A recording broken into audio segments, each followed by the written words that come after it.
Yes, guys, how you doing? Welcome back to Football Inc. We hope you're all happy and healthy, doing the things you love. Apologies about the bozo thing earlier from Butler here. Started the show 2 hours, an hour and a half earlier, whatever it was, but we were figuring it out in the end. Back here with Johnny Boy 3232 from Twitter fame. And this is, as you say, Chris Downs, Football Inc. Take 2, 100%, my man, 100%. Sorry about that. This is what happens. This is what happens on a Sunday morning. Guys, we got a lot to talk about. We got Tottenham battling back, maintaining a relatively very strong start to the season. You got Liverpool 2-1 against Everton in the North, in the Liverpool derby, if you like, and they maintain maximum points. You've got Manchester United, Amorim. Finally, does he get a reprieve? Are we all happy? First of all, not we all, because this is a neutral channel, obviously. But are some people happy that maybe Amorim gets a bit of a reprieve and to stay around? We're going to talk about it over the next hour and 15. Guys, please do smash the like button for us if you like the content. Hit the subscribe if you haven't already. Hit the notification bell and drop a comment or two. Let us know your thoughts on the topics we go through. Also, last bit of admin. Podcasts, we're doing them. This is all podcast visual and listenable. Please do, if you are into that stuff, if you listen to Joe Rogan or you listen to your comedy people or whatever you do, if you do it on Apple or if you do it on Spotify, take some time to search for Football Inc. and give us a follow, and a 5-star rating would be absolutely very much appreciated by you. And lastly, today's sponsor is, of course, the guys over at OK Jersey right there. okjersey.com. If you don't want to have to type, you can just QR code the bad boy right there. Get yourself all of your second clubs followed. If you want an Elche shirt, they might not have it. But if you want anyone else, maybe Cremonese, they might not have it. They're the lesser spotted shirts. You can't find them anywhere. But for the usual shirts that you want, the replicas, well, you can get them at the best prices in town, and you can't ask better than that. Well, maybe you can. With the code FINC, F-I-N-C at checkout, you also get an 8% discount. So you really can't ask fairer than that. And they do post worldwide. Johnny, how are you, my man? I'm very good. Despite taking me nearly 4 hours to get back from soggy Brighton yesterday. Soggy Brighton. It's very soggy. Like darkest Peru. Yeah, it's like darkest Peru. Listen, look, it was. I like their sort of fan zone, the review park or whatever it's called. At Spurs in the South Stand, they got this like one big screen there. Brighton, they've got like if you look like a sort of a V shape. So screens on this side, screens on that side, and thousands of people gathered there. It was a nice thing. It was a nice thing. But the journey home, it's always a nightmare getting out. Why was it so bad? What happened? This time I've tried everything. Leaves on the track or something. What was the excuse? I don't know. It's like, listen, I've done park and ride. That was a nightmare. Then I tried driving to a station 3 away, but it took me like an hour and 20 minutes to get on the train before I could even get to my car. So this time I thought I'm going to go train all the way back. No problem going there, coming back, cancel. Yeah, usual. What, cancelled from Brighton? Cancelled from Brighton, yeah. And so once you got back to Liverpool Street or to wherever it was, then you were okay? And then I could only get to London Bridge, and I could only get to Blackfriars, and then we had to get on the underground. To do there, then we had to come out the underground. It's British travel for you. Those of you living abroad, those of you living in Japan, you don't have such problems. But listen, in 4 hours, you could pretty much get from one side of Japan to the other, couldn't you? Probably. I mean, in some countries they have double tier trains, 2-tier trains. I can see that being and 2-tier Kia, right? 2-tier Kia. But listen, it was very good. And listen, Football Link Mark II, I think, should be a lot better than Football Link Mark I, which lasted about a second earlier. If you missed that one. But guys, yeah, we've got lots going on. Our second club's also played the weekend. My Met shirt is finally on its way. All good stuff. So where should we start? Should we start at Spurs? Yeah, go on. Yeah, we'll start at Spurs. A little bit surprised, I must be honest. I called for Jed Spence to be replaced by Destiny and Jed Spence to replace Pedro Porro.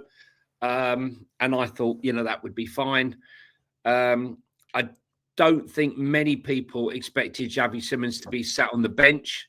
Correct. Bit of a mistake, maybe, for our manager. But I think, if I'm brutally honest, I think he's using the games to try and see whether players can fit into the mould. And by playing Odegaard out on that left-hand side, mate, here's your audition. Show us what you can do. Because if you play well, then we can put Xavi Simons in through the middle. But if you don't... How do you think he did? Terrible. Terrible? Yeah, I thought terrible in the first half. Tried to do better in the second half. He was very ineffective, I thought, in the first half. I think he was. I think he was. He almost played like a 10 on the left wing, in that he received the ball and it was Destiny Udogie that was doing all of the work. Right. And he was doing triangles with Destiny Udogie, right? So he was dropping into space, interesting spaces, occupying good little pockets. But his first thought was to pass it back or to pass it on or to move it forward, which is fine because Destiny Udogie carried him in that regard. Yeah.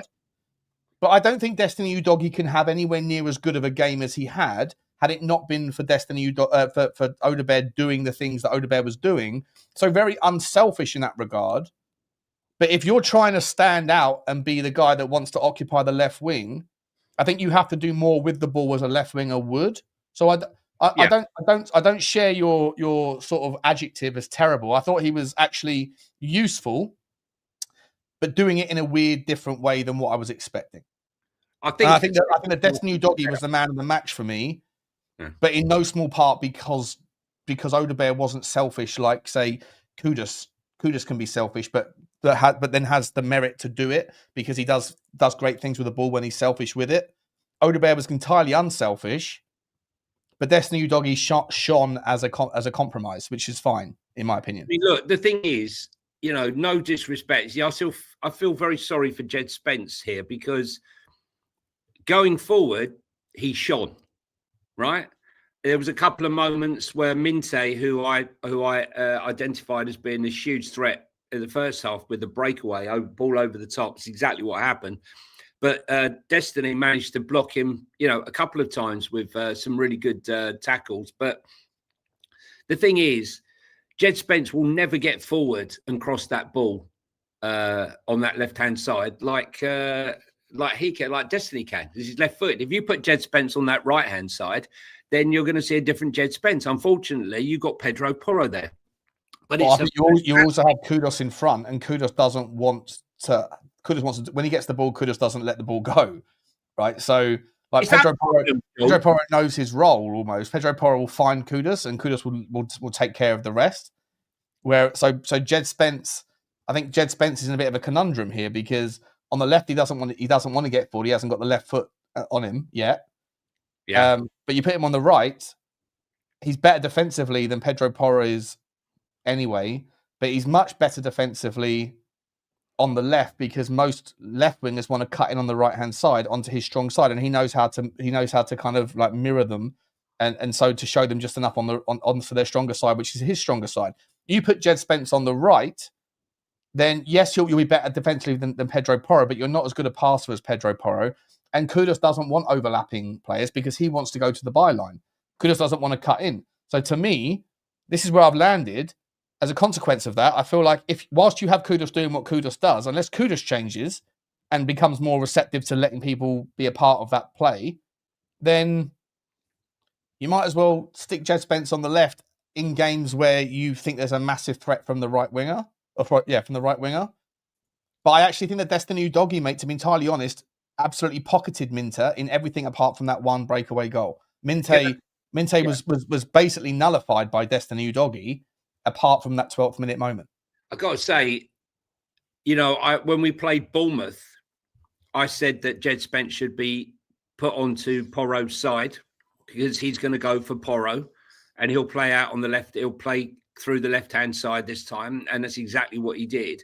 I just think, look, Kudus is an exciting talent, but for me, he 2 assists yesterday, can't knock it, But there are moments in the game where he has to let the ball go and he has to bring other players in. And I'm wondering sometimes whether that affects Porro's game in some respects, because Porro, if Porro overlaps, I don't think he's getting the ball. I just don't think he isn't. But then Porro's best bit of his game is whipping those balls in from deep. I think the right-hand side is fine. I like the right-hand side as it is. Left is the problem. Left is the problem. But then, so my argument is, and this is, I'd like your take on it, right? But my argument is essentially that Jed Spence is in a bit of a weird one, because if Destiny Udogie can defend like he did yesterday, which he did very well, different style, because Minte doesn't want to cut in. Minte wants to beat you on the outside like Kudos does, right? And in that scenario, Destiny Udogie is better. So brilliant from Thomas Frank to identify that threat. And again, all apart from the 12th minute breakaway, where it looked more like Ange ball than Frank ball, right? We were all caught up and then we had no chance to get back and all that. We can talk about that individually. But generally speaking, if you've got a right winger that's left-footed, like a Salah, like a Saka, like a whoever else, like a Kvachkavir, all these guys that Jed Spence has pocketed, then that's great. If you have a right winger that wants to go down the outside like Kudos does, like what Minte does, then Destiny Udogie is absolutely fine in that role because he's good enough. He's not as good at as defensive stuff as Jed Spence is, but he's very, very good. And he gets forward and he can do all the things that Jed Spence can't. If you're putting Jed Spence on the right, you're almost minimizing his value. His strengths are one-on-one defending on the inside. And on the right-hand side, if you're playing against a left winger who's right-footed that wants to cut in, Johnny, then that's going on to Jed Spence's weaker foot, which isn't his best position. And Jed Spence isn't going to be able to get forward and show his strengths crossing the ball in if you've got Kudos in front. So to me, I think I land on you keep Jed Spence as a left back to mix it up with certain teams where they have right wingers that cut in, and Udogie against teams that don't. And then if you need to get a fourth fullback, you actually go and get a right back who's better at defending than Pedro Porro is. I've got to be honest with you. I actually think it's a fantastic dilemma to be in, and one that we should relish being in position to have such a problem.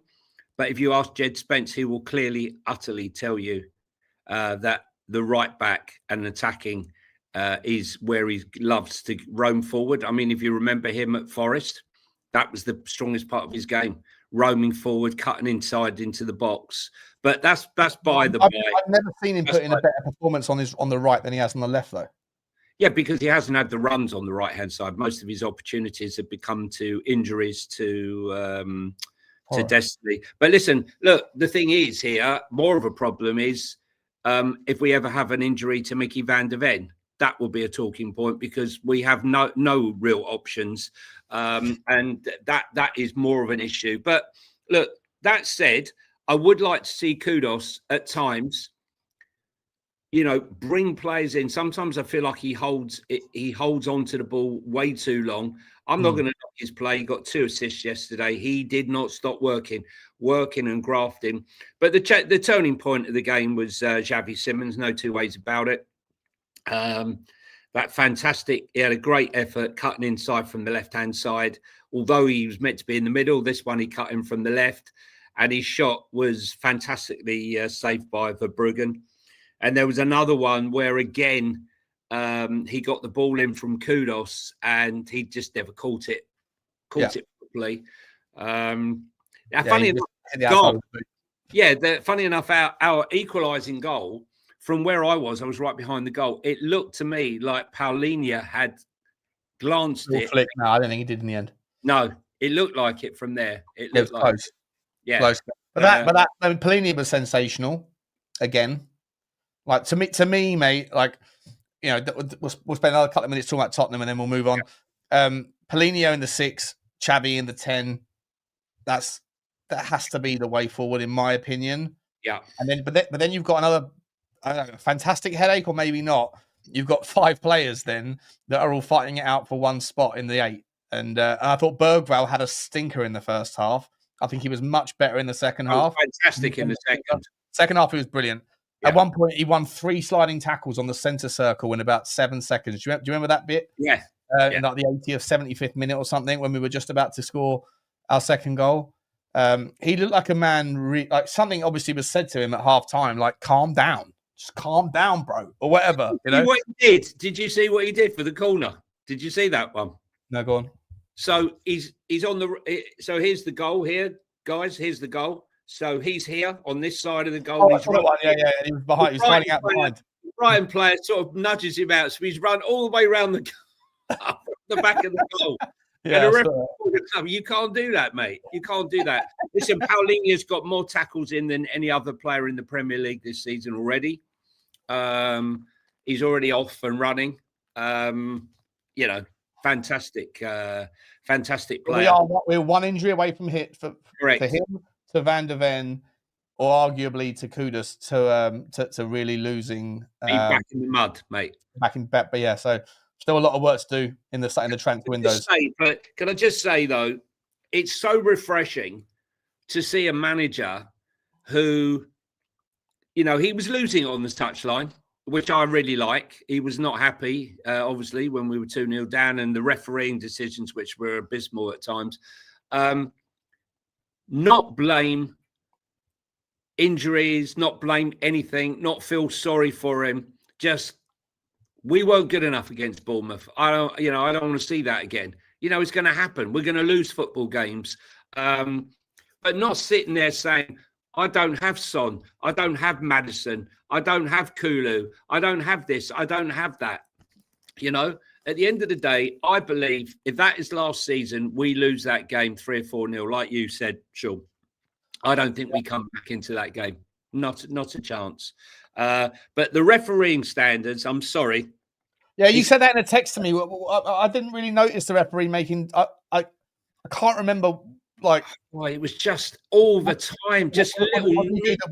So I know Frank got wound up as well, but I don't really remember the ref having a stinker. What happened? Yeah, it's just like every time that it went down, he was having a go at Cuti Romero.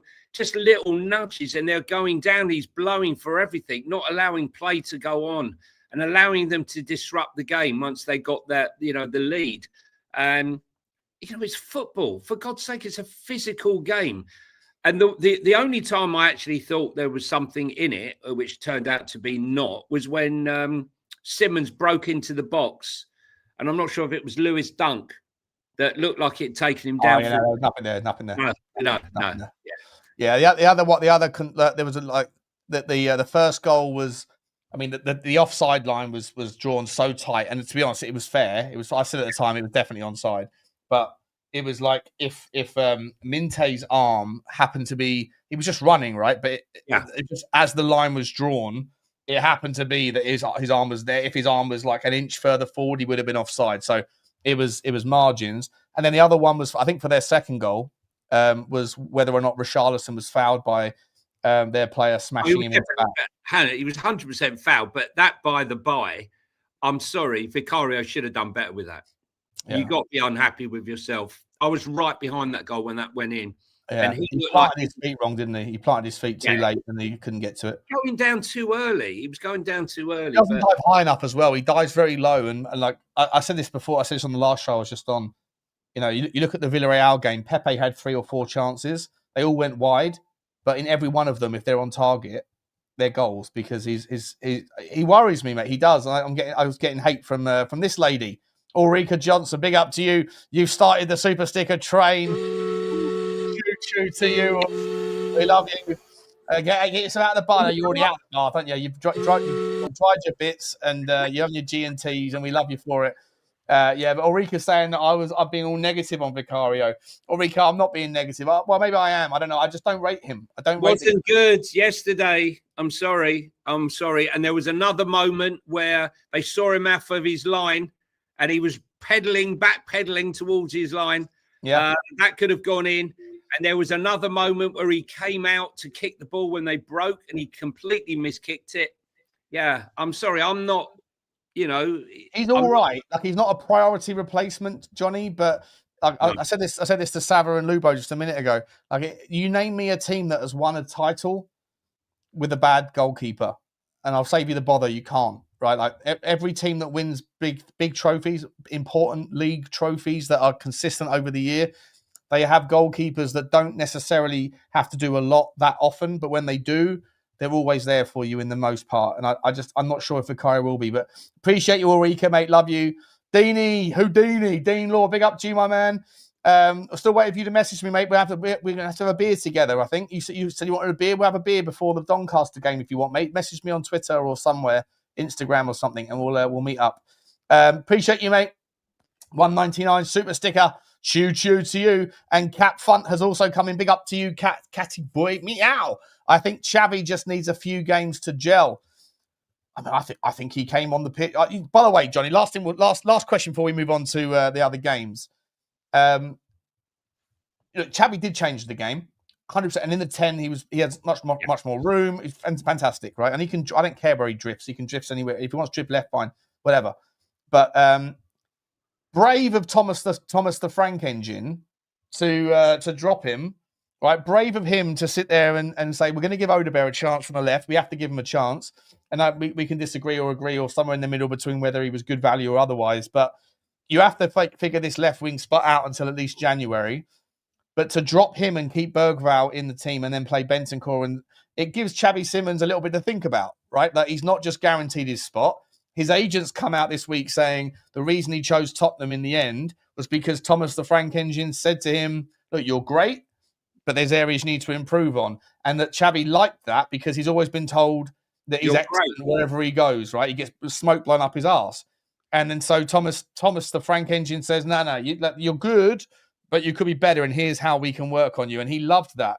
And then for him to be dropped for the first 45 minutes or 60 minutes, whenever it was, brave.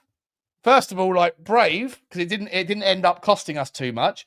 But second of all, Xavi Simons reacted very well. He came on the pitch and was everything you wanted to be. Fresh legs, unbelievable techers against tiring opposition, and it keeps him in check. It keeps him a little bit scared about his starting spot. And I think it's really, really good. Really good. I think it's a message sent to the entire squad, Sean, if I'm brutally honest, right? 100%.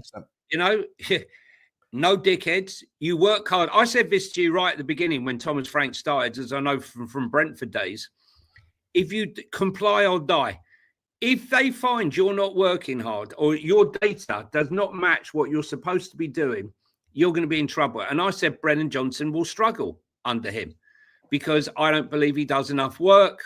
I believe he has to go past. When you look at Kudos, you see exactly what's wrong with Brennan Johnson. And Brennan Johnson came on yesterday for that final 20 minutes. And I was absolutely fuming, Sean.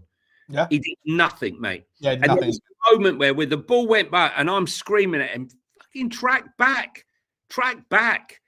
Would you sell him? Would you sell him if you could? If Ange wants him, if Ange would like him for the Forest Revolution, then I would. I'm not, listen. I'm happy for him to go. At the end of the day, mate, if your only output, and I've said this for a long time, and I shouldn't be saying that. I hate doing that. Coach Johnson. But Johnson's weakness is his strength. The reason why he gets to be at the back post unmarked is because no one sees him as a threat in the build-up. That's the reality. Honest to God, the fact is that when he's on the pitch, nobody thinks of him as a threat. Not Tottenham players, nor the opposition. They don't go through him. And so the opposition set up in accordance. They worry about other people, and then he can just track to the back post, and he's very good at finishing.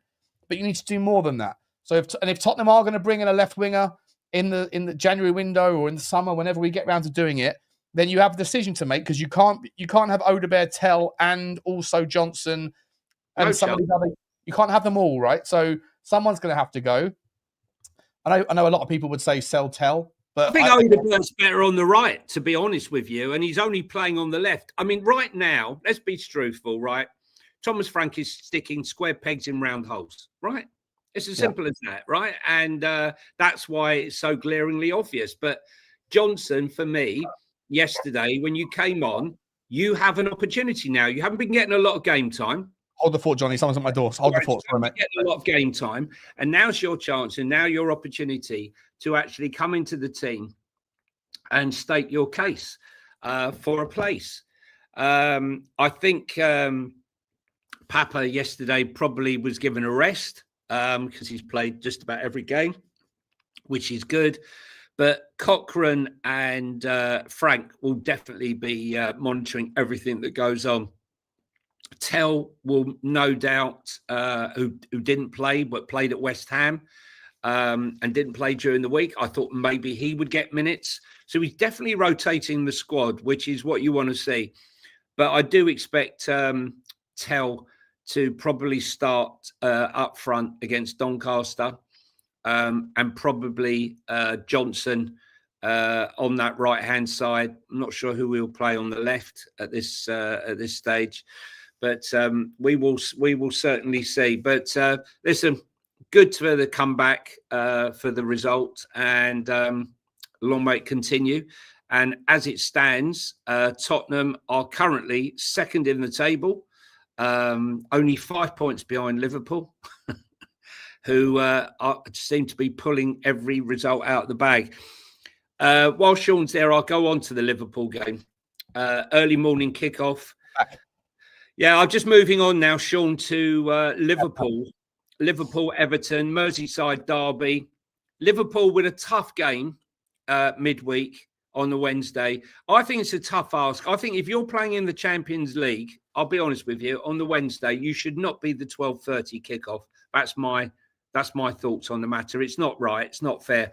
Doesn't seem to happen to Arsenal, but it seems to happen to a lot of the other clubs. But Liverpool raced into an early 2-goal lead.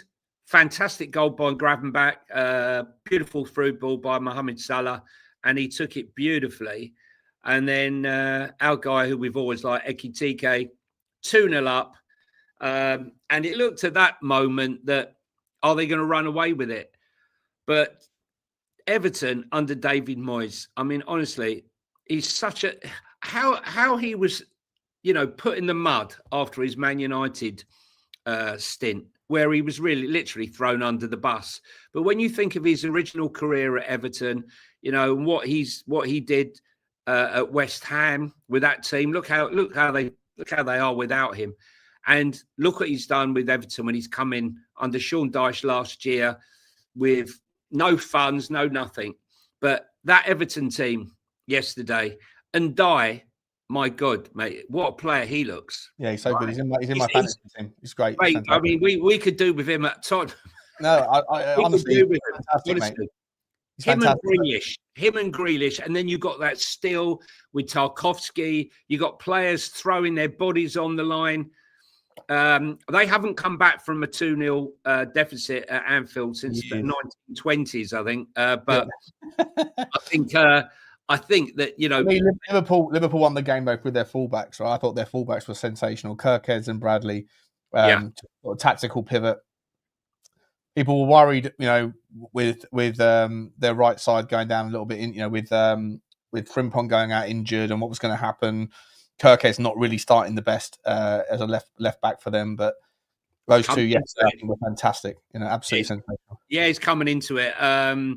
And I'm a big fan of Conor Bradley. I always said that when he left, so I was a bit surprised when they signed, got Frimpong, who got injured early doors. But again, very strong in that position. Still think they're vulnerable. Still think they're vulnerable at the back. And with the news that Guehi now is twerking for a move to Real Madrid instead of going to Liverpool. Yeah.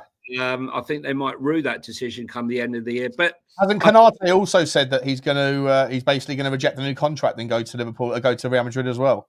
Correct. So isn't that what we predicted, mate? A month ago, we said that imagine Real Madrid just rebuild their entire backline with freebies. Yeah.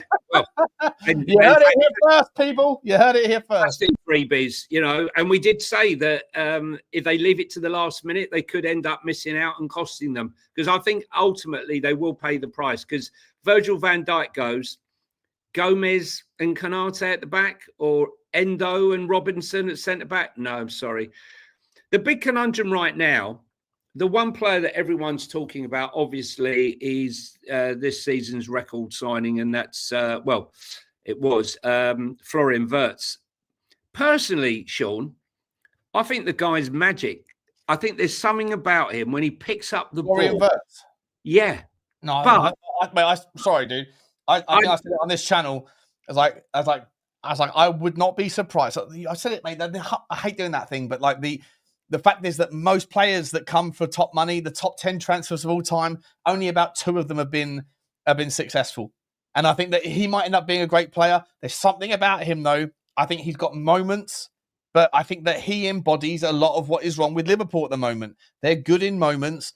They're shaky for the rest, and that they have this tenacity to get through. But if Liverpool hadn't scored 4 goals in the 85th minute or beyond, they would be about mid-table. Oh, 100%. Florian Wirtz would be being absolutely destroyed by Liverpool fans. He's done nothing, mate. Nothing. If you let me finish, what I was going to say was, right, I can totally understand the abuse he's getting, right? I totally get it. What I'm saying, getting away with it. He's getting away with it. From other fans, he's not, mate, right? Maybe Liverpool fans, but there is something about how he controls the ball, his feet and everything, right? It's not coming off for him right now. There was a moment in the game where he was put through on the right-hand side and he cut inside the box and and what does he do? He's beaten his man, but he takes too long to hit the ball. First time, shot, bang. And he took too long. I totally get it, but he has the feet. Right now, it's not happening for him. But I still believe that there really is an absolute top player there. The thing is, better be a top player. Can he adapt? Because I looked at Simmons as well yesterday, right? They still, that getting used to the pace of the Premier League and the physicalities, coming across. Ekitike is the one that started the best of all the players that come from Germany. Yeah. He is head and shoulders above all the others that come from the Bundesliga this season so far. And I can't see that stopping. In fact, I'd go as far as to say is how they're going to find space for him and Alexander Isak is going to be a conundrum that most people, Gapco, they're losing Diaz and the tragedy that was Jota. Yeah. But I thought Everton Isak stays happy at Liverpool if he's not getting 90 minutes every game. And Ekitike is keeping him out of the team, and so is Cody Gakpo because they're playing better. But Ekitike for sure can play off the left, and then Isak, when they finally get settled or up to match speed or whatever, can play in the 9. But then Cody Gakpo's then going to have to play minutes, like sort of minority minutes again or whatever. And Szoboszlai the same. It's not really a situation that it only bodes well. It only bodes well if they keep winning regardless. But Liverpool fans are almost as bad as any other, that they're only happy when they're winning, and if they're not winning, they'll throw people under the bus, in my opinion. No disrespect to the ones that might be watching or might not be watching, but my experience with them is that they are patient when they're winning, but impatient when they're not. And there's a lot of moments this season where they could have been. But listen, for me, it's easy to sit there and say, not to you, Johnny, but to anyone, that Florian Wirtz is going to come good. He better come good. We all know he's a great player, or he was a great player in Germany.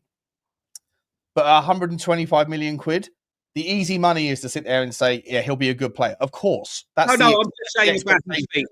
I think I said it. I think it's not your fault. The price tag is not your fault as the player, but there is a consequence of coming with a price tag. It's a millstone around your neck. And to me, I don't think he is anything like, I never did think he was anything like £125 million record transfer fee for Liverpool. Madness. He might end up being great. He better end up being great.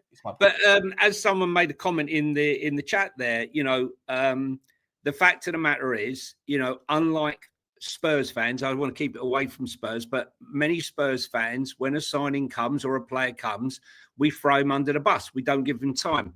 2 or 3 bad performances, and we're throwing him under the bus, or we're not supportive of him. And I might sound like totally contradictory what I'm saying about Brennan Johnson, but I feel like I've given Brennan Johnson plenty of time. I wasn't convinced by Brennan Johnson before he came. I gave him time and time and time, and then he kept scoring, and I had to eat humble pie. But I still see the same doubts that I had when we signed him as I do now. But let's see what happens with Florian Wirtz. One one manager. Well, it's two. Let's talk about the ones that are under pressure. The funniest one of the week has got to be Wolves manager Pereira. Signs a new 3-year contract, bottom of the league. He's at home. Yeah. And he loses 3-1 to Leeds. Mate. What is going on, Sean? Mate, I genuinely thought that they had I was saying they've had a really tough time, really tough start, right? Newcastle, Bournemouth, City in the first 4 games, and then Everton, who are a good team now. They should have beaten Everton, but they didn't. But the other 3, you can always okay, they're bottom of the table. They've had the horrendous start. It will get easier. But Leeds at home, that's not a game that you can forgive. No. Not a game that you can forgive. They were shocking. Shocking. Absolutely. You know? Absolutely. And Dominic Calvert-Lewin, who we all were praying that Spurs fans that we didn't get on a freebie. He scored the opener. Yeah. Anton Stack. Did you see his reaction as well when he scored? No, I didn't. He was aware. He was aware of the criticism. He was basically doing this to everybody. You know, I thought he was even doing it to the Leeds fans at one point because he did that in front of the Leeds fans who were going mental. And I don't know. I haven't followed the Leeds reaction, but I'd imagine that the Leeds fans were probably also going, "Why are we signing this bozo?" And then he scores a goal, and he's doing what? What's that now? Yeah, shut up. You know. I'll tell you who. I'm sure it's my son who gave me a shout out for Anton Stack as being the player to watch out for. And again, yesterday, that free kick, Jesus. Yeah, goal and an assist. Oh, he gave me a heads up on him. And goal and an assist for him yesterday. And basically, they ran out pretty convincing winners, despite the fact that Wolves went 1 up. I mean, they actually scored after 8 minutes, but nothing happened. And that basically leaves Wolves at the bottom of the table, 5 games, no wins, and a -9 goal difference. I mean, it almost makes our next person we're going to talk about, Harry Potter, has definitely lost his magic. Did you see that stat that Crystal Palace have won more games at their ground this season than in 2025? Some stat. I think Crystal Palace have won more games at West Ham in 2025 than West Ham. Really? Potter or something. Yeah, some ridiculous stat like that. I haven't seen that stat. Yeah, no. yeah. West Ham look atrocious again, mate. It's a race, isn't it? I mean, Pereira obviously not going to get sacked anytime soon. I'm surprised they got the new contract, but whatever. 3 years, Sean? 3-year contract? I mean, how much confidence have you had when you're 4 games in and you're bottom of the table, yeah, and you're like -6 goal difference, and then you give them a 3-year contract, and then they go out on the Saturday to repay you by losing again? Yeah, Wolves fans booed, like violently booed. Correct. So yeah, look, it doesn't bode well for Wolves, but look, I mean, I still think they'll be fine, mate. Look, they've got Tottenham up next. You know it, don't you? Dr. Tottenham. We got Leeds. No, we got Leeds, isn't it? Isn't it Leeds? No, we got Wolves next. We got Doncaster and we got Wolves, right, I think. Yeah, Wolves. That's right, yeah. So Dr. Tottenham might see you now, but listen, Wolves look horrendous. And if Tottenham do the business at home, which you'd hope they would, then but we generally have a bad run of form against Wolves and against Brighton. So if we get the win over them, they'll be nil points from 6. All of a sudden, if you're Sunderland, if you're Leeds, if you're Burnley, and you're looking for who are the 3 teams that are going to occupy the spaces, and you're looking at West Ham and you're looking at Wolves, you're thinking, we got a chance here, lads. We got a chance here because in nil points from 18, if Tottenham do beat Wolves, that's a hard. Mate, you've got to find 30 points, and you've already given up 18 in 6. If that's the way it goes, like Wolves fans will be terrified. Dr. Tottenham says Lord Rodney Trotter in the chat. We'll see you now. The doctor will see you now. 100%. The doctor will see you now. I mean, listen. I mean, we've already now. We've got 10 points, which is over a quarter of what we got the entirety of last season. Yeah. already. Oh, that Okafor at Leeds also looks like a real player, doesn't he? Oh, he does. Yeah, another really good player. Let's move on to West Ham. Has Harry Potter's magic finally gone? Is someone going to take away his wand and give him the sack? And if so, who do we think is most likely? Gary O'Neill, Nuno, or another? I think you'd go and get Nuno, wouldn't you? Yeah. I don't know if West Ham. Well, it's interesting because West Ham fans demand similar stuff to Tottenham. Right? They want to see good football. They'll tolerate mediocrity, but they not like Tottenham will. But they'll tolerate mediocrity, but they won't tolerate boring football. But Nuno played attractive football at Nottingham Forest. It was very much counter-attacking, but it was attractive football within that kind of lens. And for me, I think he'd be the most. He'll have a good chance. I think it's certainly better than Gary O'Neill. Certainly better than anyone like that. So, Sean Dyche in the chat. Sean Dyche, is he out of work at the moment? Sean Dyche, is he? Yeah, he's. Yeah, listen, guys. Yeah, I'm just the English Ange Postecoglou. So yeah, he's doing throat lozenge adverts at the moment. That's Lockets. Oh boy, I smoked like this before I had lockets. It'd be quite funny. And then just go with the John George, Sean and I unfortunately won't be in Bodo. Unfortunately, we couldn't manage to get tickets this time. Unfortunately, hopefully will be a revisit later on in the season when they qualify for the knockout stages, which is quite possible that you can play someone in the knockout stages and play them again. I'll tell you why I wouldn't want to go. Tell you where I don't want Tottenham to draw in the playoffs or in the 16 or the quarters. Brugge. Have we spoken about that? Have we spoken about Brugge? I think we did. Yeah, we spoke about Brugge previous. That you don't want to go. You do not want to go to their place, mate. You don't want to go to Brugge at home, away to them. They're an incredible team. Anyway, we won't talk about that today. Let's move on to the next. Who's the next game from yesterday? Just to say, we can't. We flippantly spoke about West Ham without talking about the unbelievable job that he's doing. Glasner's doing at Crystal Palace. Yeah. I mean, he's taken a team that, let's be honest, right? Most people, get your 40 points, keep yourselves up. He's gone there. He's won them the cup. He's got them in Europe, right? And he's actually got them up into 4th place in the league. I think they're undefeated in like 23 games, mate. It's unbelievable. Including the FA Cup final and the Community Shield. They haven't been beaten in something like 23 games. And yet no one's talking about them. And they've lost Eze, and they lost a bunch of their talent. Ismail Sarr was injured. Jeremy Pino's come in, who we really liked. He was at Villarreal, for those who remember. It was Villarreal, wasn't it? Yeah.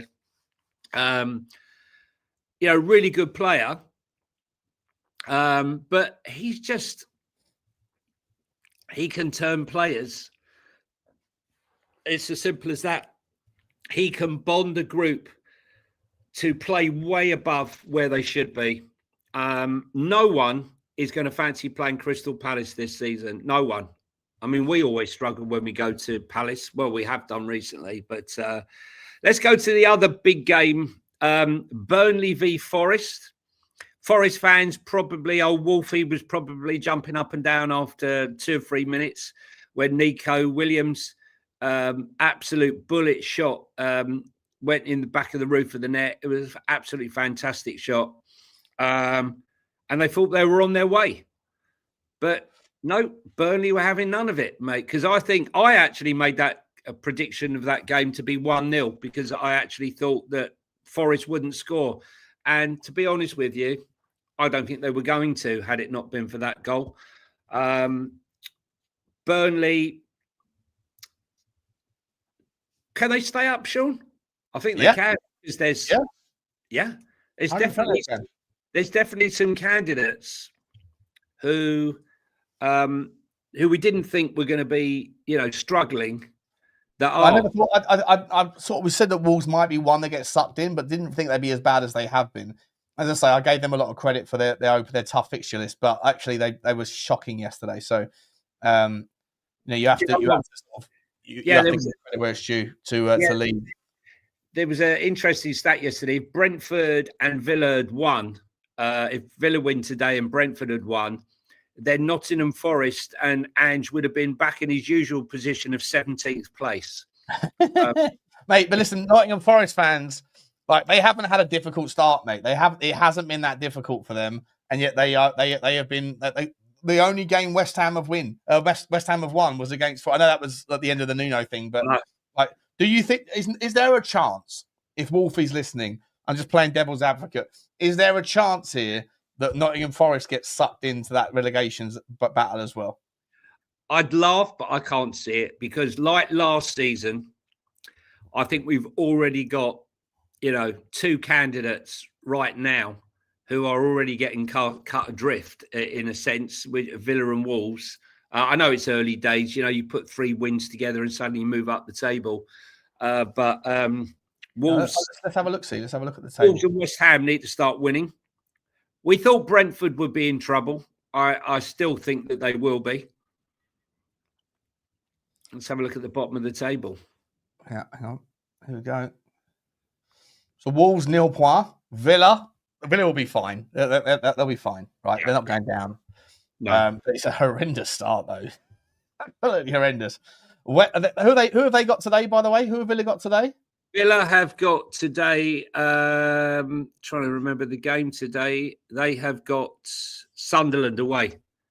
Oh, I tell you what, mate, if Sunderland pick up the points there, Sunderland are already sitting nice in 8th, mate, 7 points. If they get 10 points from 5 games, that's 2 points per game, mate. I know, look, it's difficult to extrapolate, but I think Sunderland, we said it, didn't we? We said... Right from the off.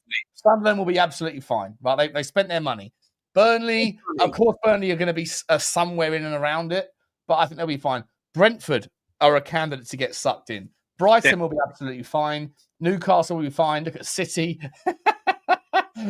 They'll be fine. I think Leeds will be fine as well. I think Leeds have got 2 clean sheets at home and 3 good centre backs. Do you see that? Do you see, this is the thing, right? Leeds went for solidifying their defence to begin with, although they had a bad game against Arsenal right at the beginning. They've just arrived.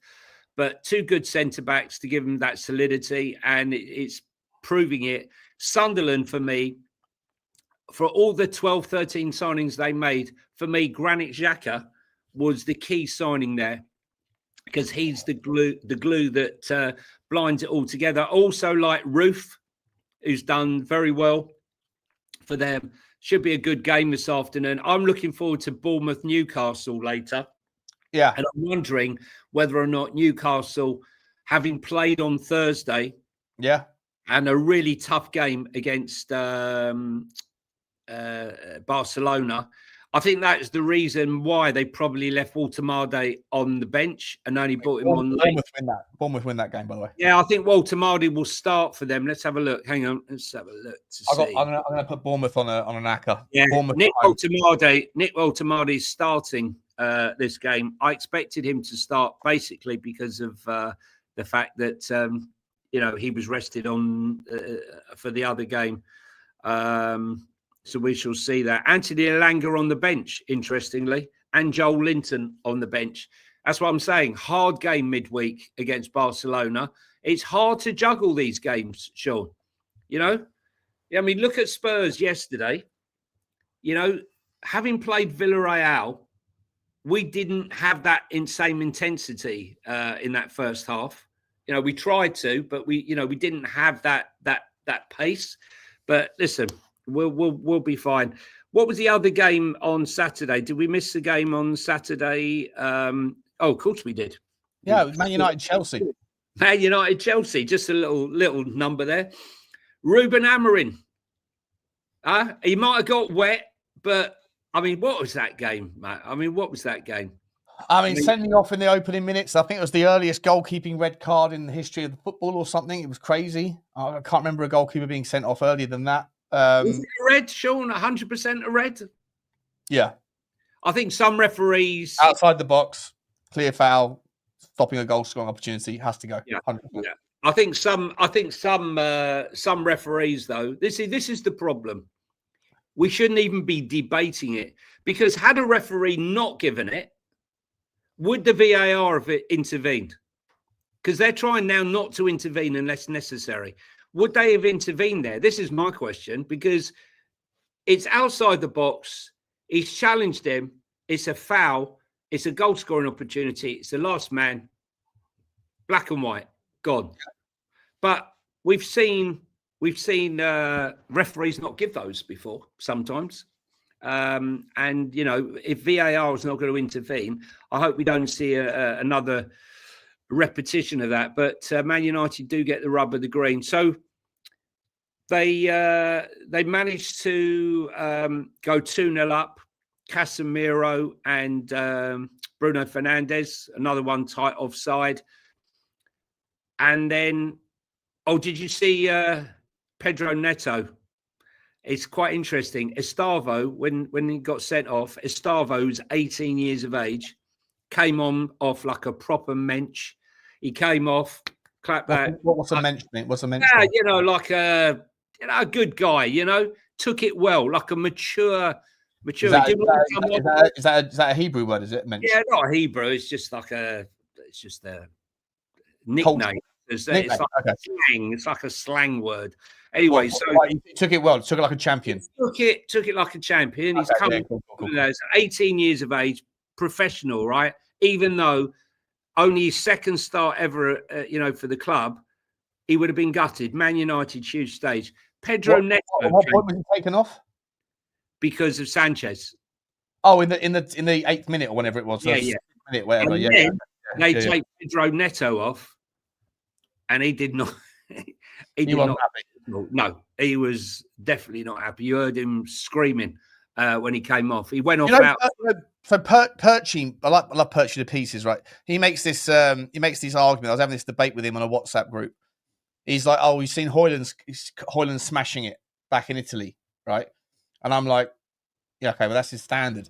He's like, "What is it? Is it that he isn't good enough, or is it a Manchester United problem?" Well, this is I agree. He's like everyone leaves Man United. All these players that they buy, they all leave United and they all kick on. Is it a United problem, or is it a Premier League issue and they're buying players for too much money from overseas? And I'm like, well, it's a little bit of both. But I just think Højlund was a better fit. I'm not saying that Serie A isn't it's not like, I think that the standard of the leagues are just different. It's not necessarily better or worse. It's just different. The pace of the Premier League, the physicality, the time on the ball, it's different. It doesn't necessarily make it more difficult.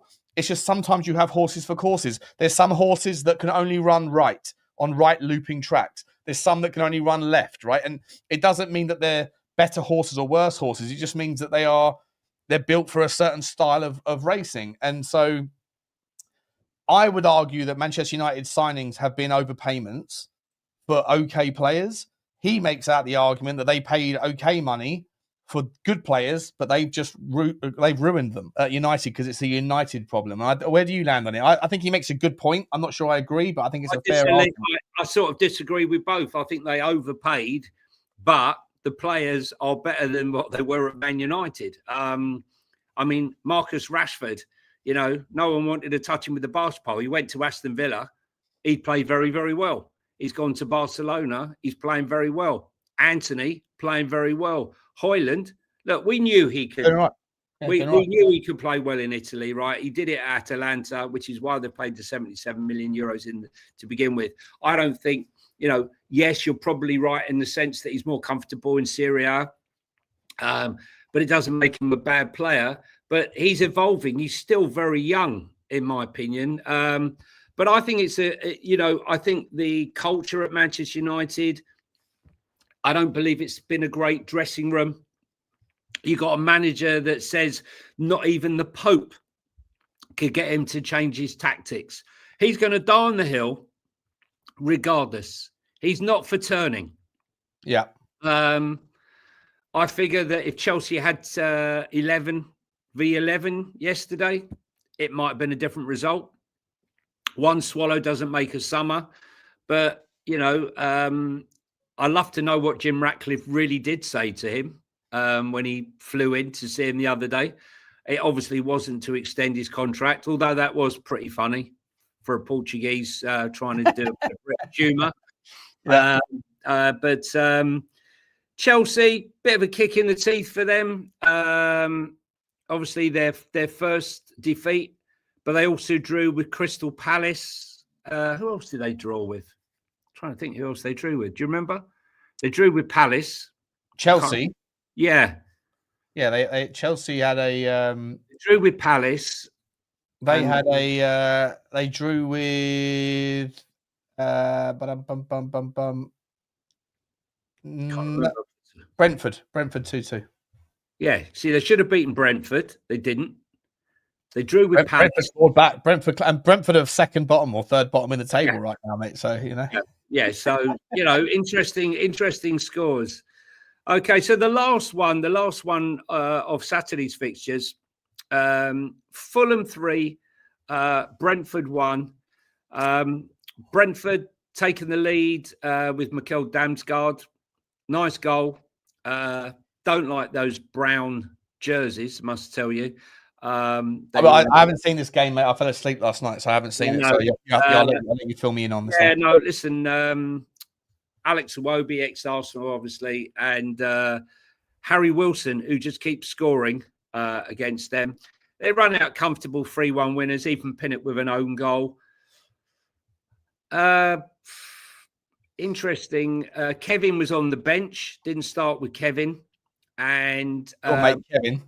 My mate Kevin. And interestingly, Brentford didn't start with Contera. I thought that was quite a surprise considering he's their record signing. And I think Kevin was their record signing, Fulham's record signing. So the two record signings both started on the bench. So it just shows you it's not just buy them and throw them in. They obviously have to understand the tactics. Is Marco Silva a much better? Because we thought, well, they haven't really signed anyone, have they? Will they struggle this season? But they'll be okay. They'll finish about 14th. Yeah. I think he's managed to do well. But are we both in agreement that Andrews is going to have trouble? Yeah, I do. I think that they're also a candidate to get sucked into it, mate. That's why I genuinely think if there was ever a season where all three teams that came up could stay up, and I don't think I'm not sure if it's ever happened. If there's any stat nerds out there, let us know. Is there ever a season where all three teams that come up stay up? If there is a season for that to happen, it's this season. I think it could. This season could be the one. I know it's early doors, but they're getting results. They're managing to to do it where others haven't. This afternoon's games. Do you want to have a quick game? It happened recently. Did it happen recently? Trying to think. Tell us the year. I'm trying to remember what year. I'm gonna look it up. Has there ever been? There probably has been. I just can't remember the year. All three promoted teams to the Premier League stay up. Tell me something. There's been 4 occasions where all three promoted teams survived. The last time was 3 years ago when Fulham, Bournemouth, and Forest all beat the drop. Okay. Could happen again. Could happen again. What are we thinking today, Sean? I've gone for 3 home wins today, mate. I've had a little bet builder. I've gone for Arsenal home win, Bournemouth home win, and Sunderland home win. And I got 17.5 to 1. Not bad money, I think. I'll tell you who looks an absolute bargain for Arsenal. I mean, they spent all this money on all these players, and one of the best looking signings so far is Mascara. Honestly, £13 million, absolute bargain. He only played 1 game. We'll give him. I know, but mate, he did look good in it. Yeah, I liked Mascara, mate. When we were linked with Mascara for a while, weren't we? I did a Y Scout review on him. 13 million. When you consider, where he's playing, and for the amount of money that players go for, it just shows you don't need to spend £100 million or £80 million to find the players. There are gems out there if you can identify them. Be interesting to see what happens. Should we have a look at our other teams and see how they got on? Oh, yeah, go on then. Let's have a look. See, one second. It's that time once again. It's time to check in. We're going round the world to all our second teams. Yeah, let's start at the Bundesliga. Let's start at the Bundesliga. Your team, Hamburg. Yeah, Voskovic. Unbelievable from Voskovic. Another goal, mate. Yet another goal. He could end up being the top scoring centre-back in German football by the end of the season, the way he plays. Honestly, by the way, that wasn't just. Let me get his stats up. I saw. I think it was Spurs Express or Spurs Global. Let me see if I can find it. You want to see what it was in Belgium last year? Voskovic stat. No, it's not that one. It's hang on. Where is it? It must be Spurs Express then. Somebody in the Spurs. Here we go. Versus Heidenheim, 1 goal, 54 out of 66 passes completed. Not that great. That's like not sensational. But anyway, 6 passes into the final third, 4 out of 8 accurate long balls, 1 goal line clearance, 2 blocks, 14 clearances, 7 headed clearances, 4 ball recoveries, 2 out of 3 ground duels won, 6 out of 7 aerial duels won. And that, my man, is what is called a monster class. Not a master class, it's a monster class. We might just have an absolute worldie there, my man. We might just have a worldie. Listen, look, I think he's surprised he hasn't got concussion after all of those efforts. But doing very, very well. My team, RB Leipzig, 3-1 winners. Believe it or not, we move up into second, only 3 points behind Bayern Munich. Now, that's an interesting one. When you sell a Pender, right? Yep. Talk to me. You sell a Pender, you sell Xavi Simons, and you sell Sesko, and you're sat second in the German league. Does that mean the German league is quite poor, or does that mean that RB Leipzig were quite confident that what they had in reserve was more than capable of filling those shoes? And who is the next player that's going to come through and be the player who's going to be the man? Who is going to be the man? What was the Chats team again? The Chats team was Werder Bremen. Werder Bremen. Unfortunately, they lost. 3-0. They lost 3-0. And if we go to... We're doing bits, mate. Leipzig, your second spot. My team have got themselves out of trouble. They've gone from 17th in the league to... is it 17th? We're Hamburg. 17th to 14th. We're getting ourselves out of trouble. And we're hanging around. And Werder Bremen also on 4 points. All 3 of us will be fine, mate. All 3 of us will be fine. Shall we pivot to Spain, my man? Let's look at Spain, shall we? Yeah, so not so good. Not so good for me, unfortunately. They lost. Yeah, we lost. We obviously still smarting from the game against Arsenal. We lost 2-0 against Valencia. 2-0. Not such a good performance. Your team. Elche are playing this evening at 5:30. I'll be watching that against Oviedo, who are a team in 17th. So we might be able to get a home win there. And if we do, then my team Elche can go 5th. Actually, I've got to be honest with you. I've had a few people message saying I should have done an update on the game between Cremonese and Hella, whatever. It ended up as a draw. And I thought to myself, I was a bit disappointed in that. It ended up as a draw until I saw the fact that Hellas Verona actually drew yesterday 1-1 with Juventus. Yeah. So it actually turned out to be quite a good result. You're still in the Europa League spots, mate. I'm still in the Europa League. Eliminating Europa League spots. My boys, though, Roma, they're in the Champions League spot. Come on, the Roma. Roma and Cremonese, a point separating them, mate. Not a bad season start for both of us. And who was it? The chat got Juve, didn't they? Yeah, they had Juventus. And if we let's go over to France now. And I'm keeping abreast of their team, Brest, who actually finally won a game 4-1 against Nice.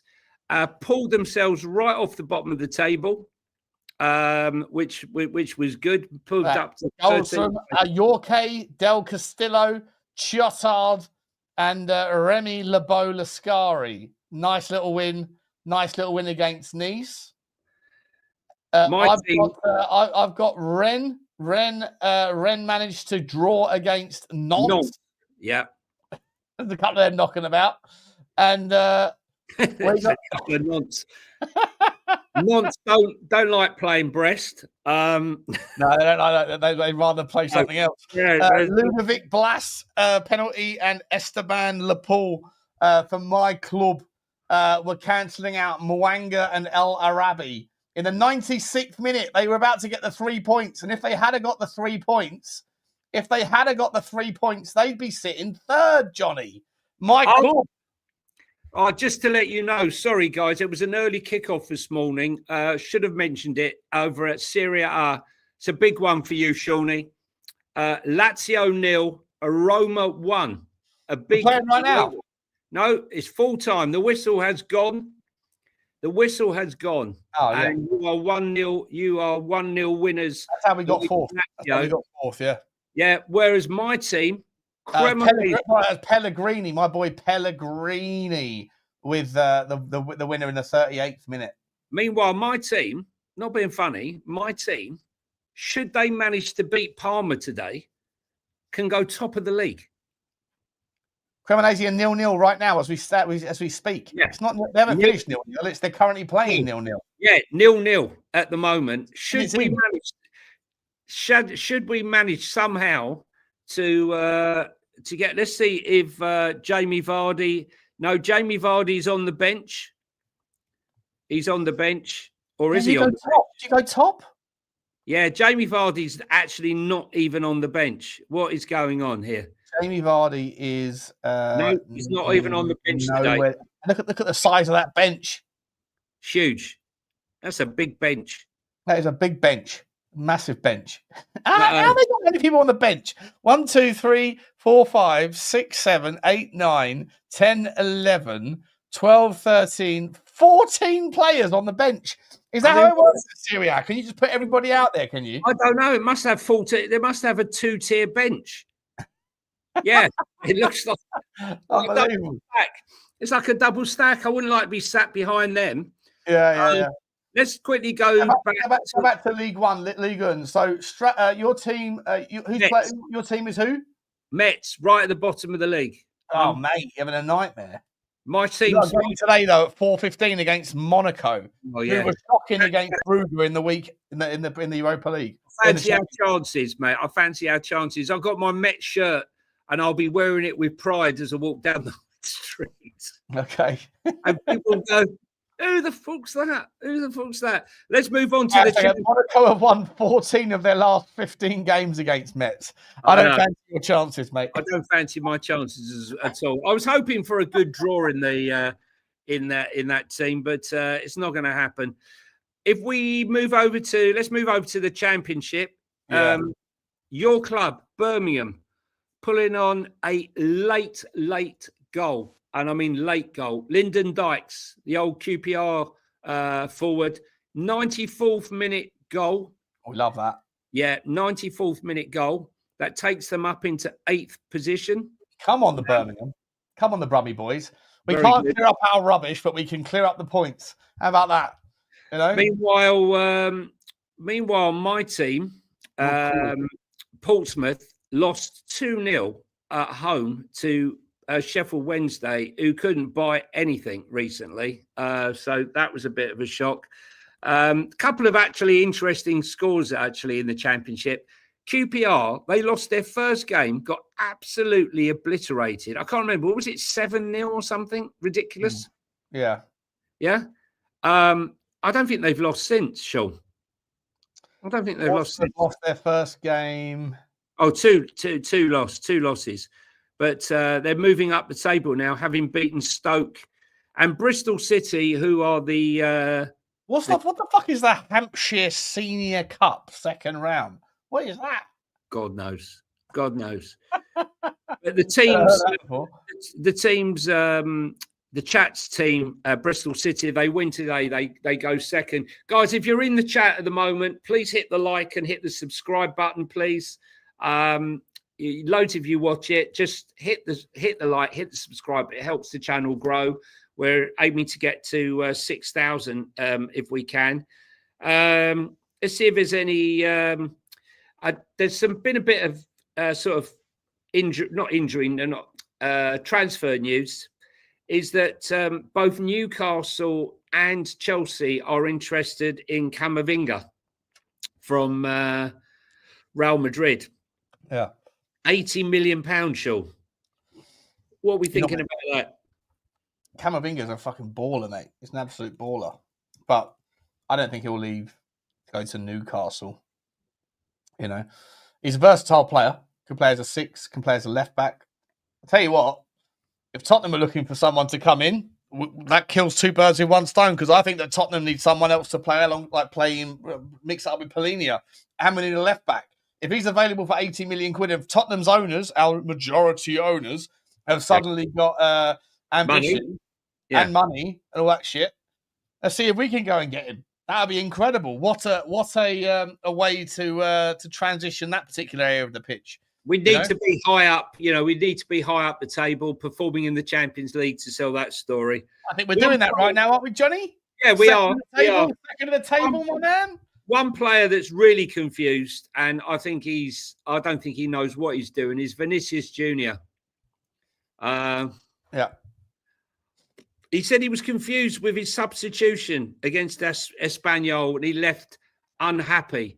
We got Rodrigo, who doesn't know what's going on. Do you think team spirit there? Because are they going to have the same issue as PSG had, where too many egos, you know, with Bellingham, Mbappe, Rodrigo, Vinicius Junior, that they're not all singing from the hymn sheet. They're all about individuality rather than team spirit. Yeah, that's what Real Madrid are used to, mate. They just got to remind everybody that, you know, the shirt Los Blancos is bigger, but like they've always had Galacticos or whatever you want to call it, haven't they? They've always had egos, so it's different if you're, I don't know, PSG or whatever. Like there's levels to the game, but there's no club in the world that's bigger than Real Madrid, and so everybody, I think, will eventually pull their weight and realize that if their egos get above themselves at Real Madrid, then they get cast aside very quickly by the fan base, who are the most unforgiving fan base I've ever seen.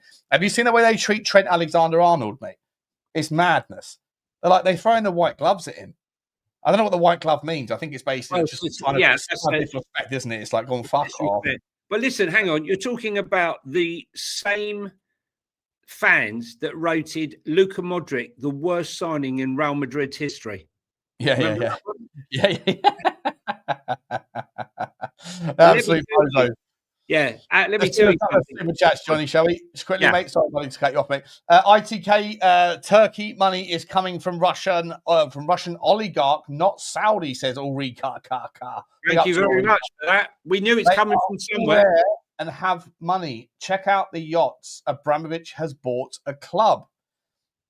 If you're making that up, then it's a good story. If you're not making it up and it's real, I haven't heard it, but Johnny and I will go and waste our time looking into it.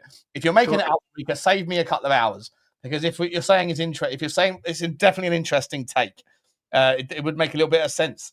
I think she actually said something else following it.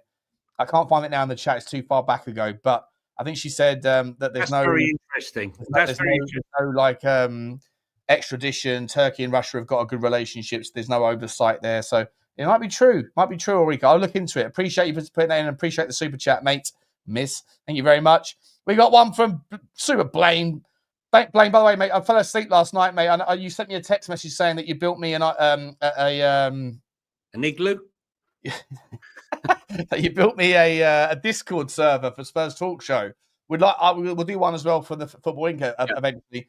Thank you so much, mate. I haven't looked into it. I don't know what I'm doing with that stuff, but I never got a chance to react to you because I need to understand Discord because my boys talk about it, but I need to get to the bottom of it. Thank you very much, Blaine, and also big up to your loyalty, mate, as well, mate. Absolute legend. And Daniel Houston, chew to you, Danny boy. Where's Daniel Houston from? Deepest, darkest Peru. Yeah. And is that far from wettest Brighton? Let me tell you something. I don't know what we're going to do when Dean moves away from Peru. We'll have to have someone from another country to come in. We have the currency exchange rates. We'll have to do the currency exchange. Here's one for you, Marcus Rashford. As well as he's been playing, Sean. The hopes of him getting a permanent move have been severely dented by the fact that La Liga's wage constraints would mean that it would be very, very difficult for Barcelona to actually do the deal for him on a permanent basis. I think they've got to wait and see, mate. Like, he scored a couple of worldies, did very well against Newcastle, but, he didn't do much else in the game. He was great. He was like 2 goals, amazing. But let's wait and see. Because you know what? Villa didn't want him after all that, did they? Villa could have bought him. They didn't want him. For the same reason, potentially. All these clubs that want them. You have to remember, Johnny, right? That these clubs that are willing to take these sorts of players on are the sorts of teams that have this weird relationship with money where they don't. It's like creditcardlifestyle.com. Yeah, we want Marcus Rashford, but then you can't, eventually the bill comes and you go, shit, I can't really afford that penthouse apartment in Monaco like I thought I could. So it was nice for a couple of weeks, but now I've got to go back and clean the streets and sweep up and stuff and then save up for my next holiday. Unfortunately, Marcus Rashford is a luxury player that will end up playing for a couple of different clubs that all have a similar sort of approach to financial affairs within football. But how many of them are going to be able to afford him, on the permanent? Not many. Same this whole Raheem Sterling story. Have you seen this Raheem Sterling story?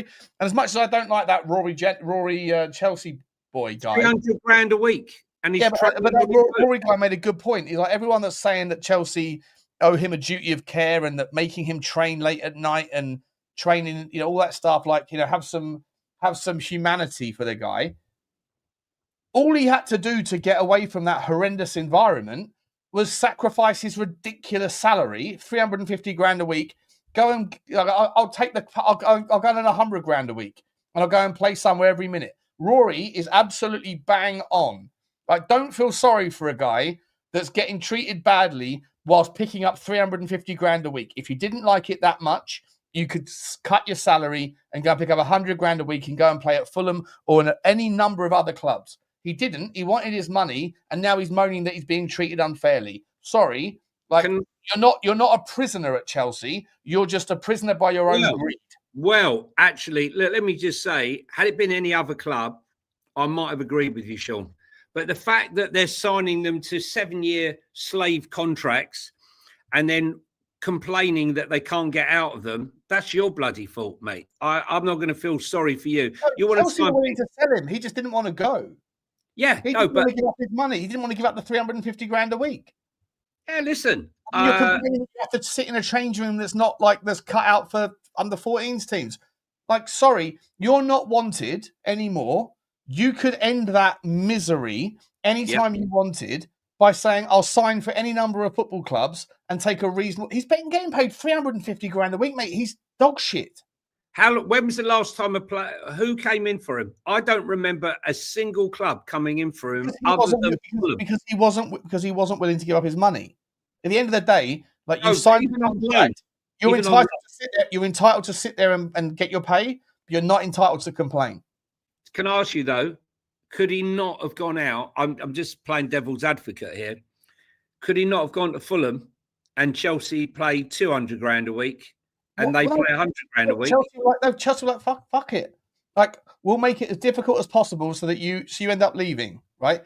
But And that's in their prerogative as well, because they've still got to wear the cost. They've still got to wear the cost taking that path. But if Raheem Sterling is that unhappy, die on your sword. Like I know. Listen, I'm listen. 350 grand a week. I'm not going to sit there and defend a guy. Sorry. In a cold. I'm not going to feel sorry for a geezer picking up 350 grand a week. Don't feel sorry for Chelsea either. No, I don't feel sorry for them either. No, of course. They made a lot of this mess themselves. 100%. Here's another one, which is lesson for both clubs, right? Lesson for both parties. 100%. You want to sign them on mad contract? They got the Ukrainian guys on a drugs charge.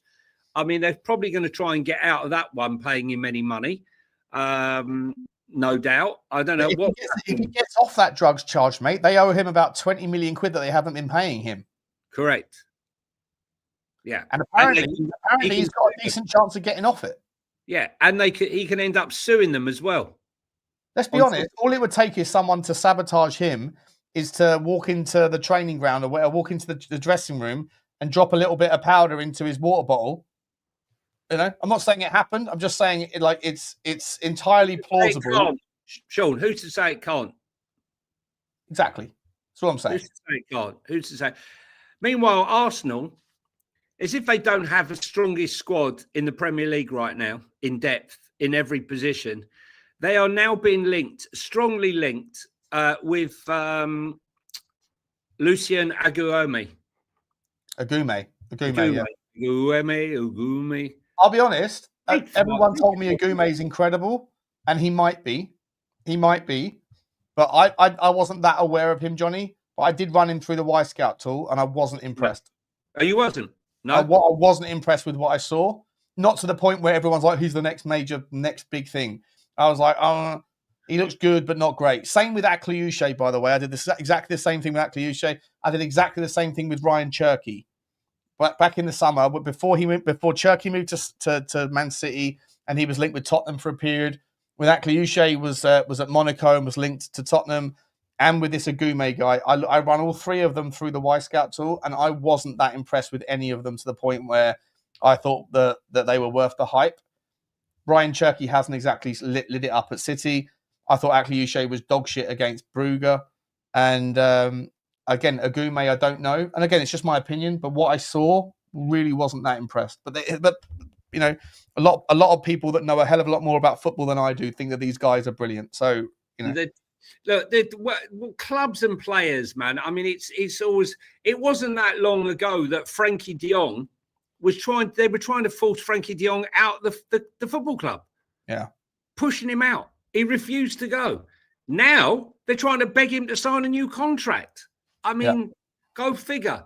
You know how things can happen. He was class, wasn't it? Him and Pedri were class though against Newcastle. Pedri, mate. Honestly, Pedri. I was just just like there's levels, and he's on it right now.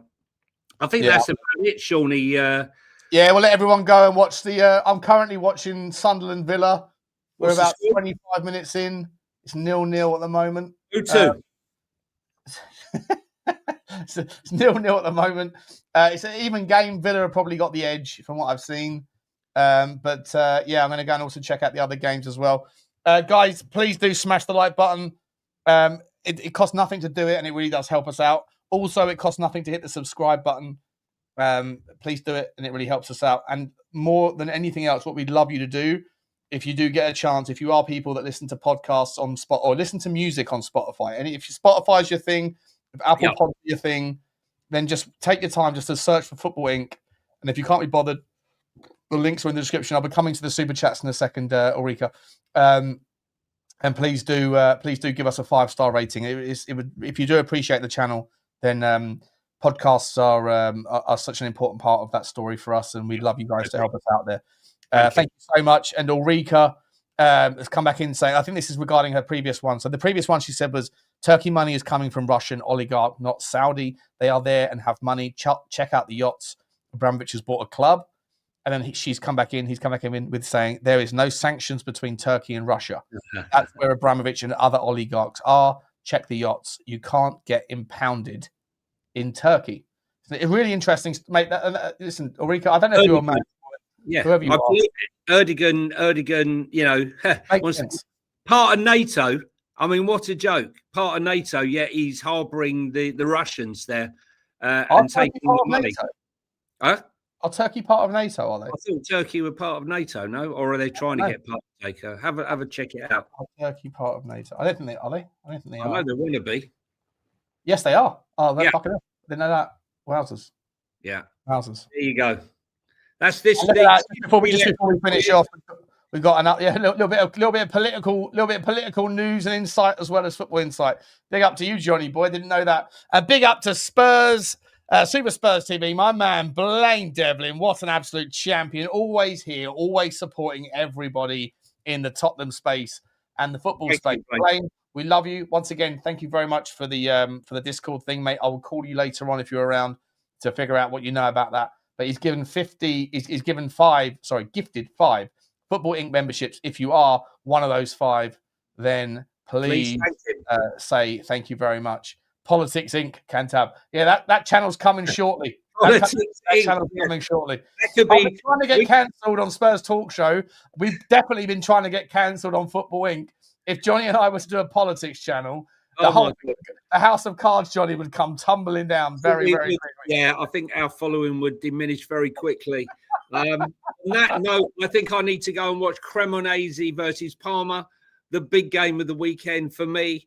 Good luck, Cremonese. I'm going to go and Cremonese all over the place if we manage to beat Parma and go. Have you got your shirt yet? No, mate. It hasn't arrived. I've rung China. I've rung the company, right? This is China. All right, guys. We appreciate you all. Yeah, Conspiracy Inc. Maybe we'll do that. Maybe we'll do that instead. That'll be fun. Anyone in China is in the chat now and knows the whereabouts of my Cremonese shirt, which I ordered about 2 months ago. Right? Yeah. Even if it was on the slow boat from China, it would have been here by now. I don't know where it is. So don't bother with that. Don't bother with DHgate. Get on down to okjersey.com and they will sort you out. You will get your shirts much quicker than I ever got mine. I wish I had known and we'd done this deal with OK Jersey before I had ordered my shirts. Just to give you an idea, I ordered my Met shirt over 2 months ago. I just had the notification. It's on the way. I got a triumphant WhatsApp message. Hello, sir. I actually got hello, darling. Right. I don't know who it was. But your shirt is on the way. It's like I should have given them a trophy. 2.5 months. No chance. Get down to OK Jersey. That's where you need to get ordering your stuff. 100%. Just before we leave, right? You know, Sean Butler TV has occasionally been Football Inc. Has occasionally been Football Finance. It's occasionally been in a bunch of other stuff. It has also had conspiracy shows that went down very well. Johnny, how up and down are you in the rabbit hole of conspiracy, mate? Because Sean Butler TV could easily become Conspiracy Inc. Well, listen, I can do conspiracy. We can easily turn that channel into something where we talk about... I'm happy to do any conspiracy theory. As we go now, once I finish Cremonese, I will be tuning into Roswell TV for the latest reports. Dave, who's camped out there hoping to find aliens, he's been there for 32 years in the Nevada desert in the hope. Yeah. No, I'm up for it. Listen, mate, the people that if you've not seen in the last 2016. There was suddenly this massive clampdown on anything alternative, anything like conspiracy stuff, anything about that shit. All those channels got cancelled. Since Trump's come back in, all of a sudden, free speech leans that way again. And so I think we could start a channel. I think we can start again and start looking into the rabbit hole. You know, what exactly is Frazzle Drip? What exactly is... What exactly happened at Pizzagate? We can see it all. Let's talk about it. You know, we'll find out. Can you imagine, Sean? I'm sat here quietly, and the missus is driving me mad to watch EastEnders, which I haven't watched. I think I've watched half an episode in the last 7 years. And all of a sudden, there's a rat-tat-tat on the door. Hello, Mrs. H. Yes, we'd like to speak to your husband regarding some comments he made online with Mr. Sean Butler. We'd like to sit yeah. down for some questioning, sir.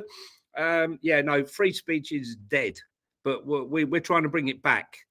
There's a red card at Sunderland. Reinildo, the fullback, has been sent off, and so my bet's probably in the quagmire right now. In the mud. I don't know what's going on there. Oh, that means bloody It's Villa. got to be overturned. Surely that's got to be overturned. Listen, we'll let you go. Let you go, everybody. Right. Take care, guys, and it's goodbye from me. And it's goodbye from him. See you later. Hit the subscribe. Adios, amigos. Bye.